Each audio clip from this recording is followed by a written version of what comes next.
دادگاه شهر دوشنبه جزای دو دادستانی را که با قلابی به مقدار کلان عیبدار می شدند با جریمه به مبلغ نزدیک 200,000 سومونی از جوابگری آزاد نموده است.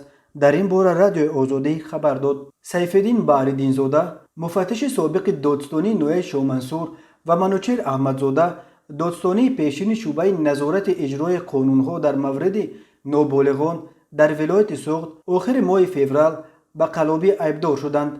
سیفالدین بحرالدین زاده تا زمان حکم دادگاه در بازداشت بود، اما منوچهر احمدزاده با شرط بیرون نرفتن از محله زیست در آزادی قرار داشت. حالا هر دو آزاد شدند. احمدزاده به آن عیبدار میشد که هنگام در دادستانی نوحه رودکی کار کردنش با سوء استفاده از وکالت زمین‌های کشاورزی نوحه رودکی را به ساکنان فروخته است. بعداً حجت چند ساکن نوحه رودکی که زمین برای منزل زیست گرفته بودند قلبکی برآمد.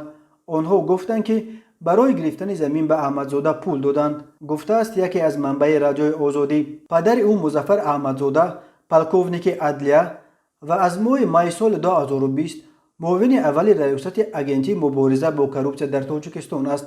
سیفالدین بحرالدین زاده ماه ینور سال جاری یاور دادستانی نوید شامنصور تعیین شد و از این پیش در دادستانی نوید فردوسی شهر دوشنبه کار میکرد. با گفته مقامات نسبت به او زمان پرونده باشد که نفر با نام دولتشاه گیایف ساکن دوشنبه با گمان طلب پوره از یک تاجر بازداشت شد. گیایف شاهدی داده است که او با سفارش بحرالدین زاده از آن تاجر دولت طلب کرده بود.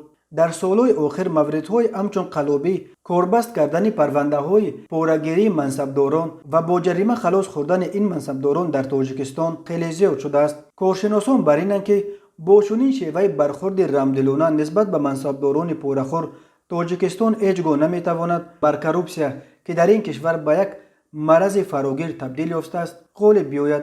تاجیکستان در حال حاضر در ردیف 30 کشور از همه فساد زده دنیا نام برده می شود.